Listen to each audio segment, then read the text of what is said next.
ಪಟ್ಟಣದ ತಾಲೂಕು ಕಚೇರಿಯಲ್ಲಿ ರಾಷ್ಟ್ರೀಯ ಹಬ್ಬಗಳ ಆಚರಣಾ ಸಮಿತಿ ವತಿಯಿಂದ ವಿಶ್ವಕರ್ಮ ಜಯಂತಿಯನ್ನು ಶ್ರದ್ಧಾಭಕ್ತಿಯಿಂದ ಆಚರಿಸಲಾಯಿತು. ಕಾರ್ಯಕ್ರಮವನ್ನು ಉದ್ಘಾಟಿಸಿ ಮಾತನಾಡಿದ ತಹಶೀಲ್ದಾರ್ ಶ್ರೀಧರ್ ಕಂಕನವಾಡಿ, ವಿಶ್ವಕರ್ಮರು ಶ್ರಮ, ಸೃಜನಶೀಲತೆ ಹಾಗೂ ನೈಪುಣ್ಯದ ಜೀವಂತ ಪ್ರತೀಕಗಳಾಗಿದ್ದು, ತಮ್ಮ ಕಲೆಯ ಮೂಲಕ ಭಾರತೀಯ ಸಂಸ್ಕೃತಿಯನ್ನು ವಿಶ್ವಮಟ್ಟದಲ್ಲಿ ಪರಿಚಯಿಸಿದ ಆದಿಪುರುಷರು ಎಂದು ಹೇಳಿದರು. ಯುವ ಜನತೆ ವಿಶ್ವಕರ್ಮರ ಆದರ್ಶಗಳು ಹಾಗೂ ಶ್ರಮ ಸಂಸ್ಕೃತಿಯನ್ನು ಅಳವಡಿಸಿಕೊಂಡು ಸ್ವಾವಲಂಬಿ ಬದುಕು ರೂಪಿಸಿಕೊಳ್ಳಬೇಕು ಹಾಗೂ ಕುಲ ಕಸುಬುಗಳನ್ನು ಮರೆಯಬಾರದೆಂದು ಸಲಹೆ ನೀಡಿದರು.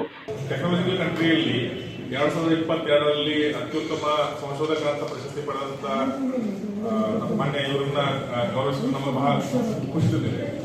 ಅದೇ ರೀತಿ ತಾವೆಲ್ಲರೂ ನಮ್ಮ ಸಮುದಾಯದಿಂದ, ನಮ್ಮ ಬೇಲೂರು ತಾಲೂಕಿನಿಂದ ಇದೇ ರೀತಿ ಇಲ್ಲಿನ ಕಿಡಿಗಳು ಬೇರೆ ದೇಶದೆಲ್ಲೆಡೆ ಹರಡಿ ಪ್ರಜ್ವಲಿಸುವುದರಿಂದ ಹೇಳ್ತಾ